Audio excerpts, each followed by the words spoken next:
Hello everyone, this is now in regards with the masses that we have for daily mass that will be in the church, as well as in regards with funerals, weddings that will be coming up in the future. The basic policy right now, because of the guidelines that the governor's office gives us, we have to work in conformity with that to be able to have the mass as possible. So just so you know, the daily mass Monday through Saturday is at 9 a.m. except Thursday. That will again be in the evening at 6:30 p.m. That especially is for anyone who's working that can't get to daily mass. This gives them the chance to go to daily mass. That when coming, you have to bring a mask. Also, please bring your own hand sanitizer. We will have hand sanitizer there, but it's a lot easier for all of us if you do have your own. And also, if you have any of those Lysol wipes, Clorox wipes, if you have those, if you could bring that with you as well.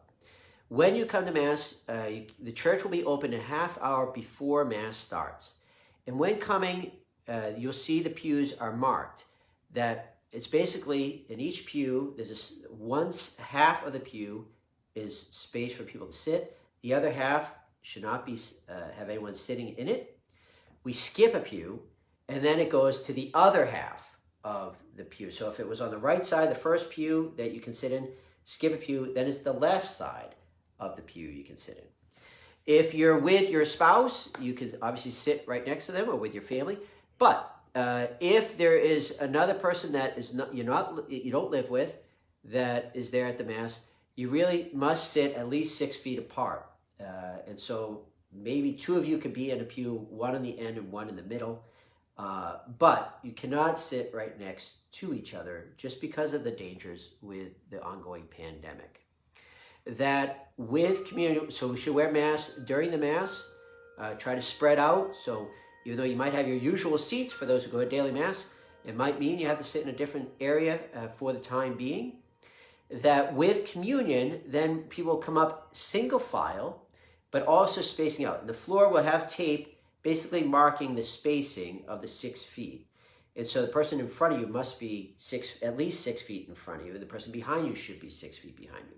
So it's going to take a little bit of time for people to get used to the flow of that coming out and being mindful of those who are behind you as they're coming out of their pew to give that proper spacing. And hopefully, I'm sure all of you will be very patient and mindful of the others. When you come up for communion, when it's time to receive and you come in front of me, I say the body of Christ, you say amen, they have the mask on, then remove the mask.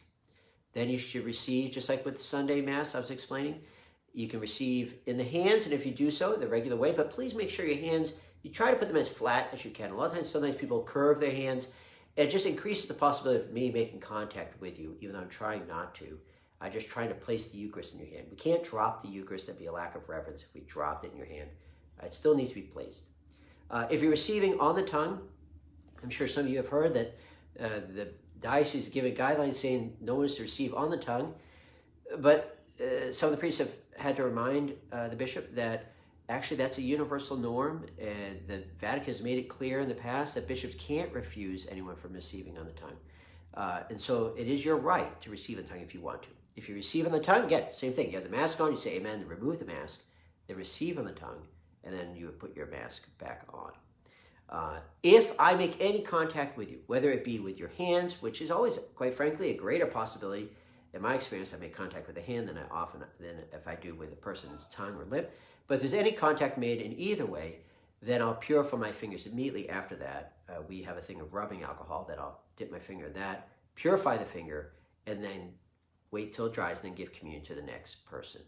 So and then after Mass is finished, the governor's office made clear people should not gather afterwards. So as soon as Mass is finished, even though you see your friends there, you want to chat with them, well, you can chat from 6 feet away, but the preference is if you could please head outside.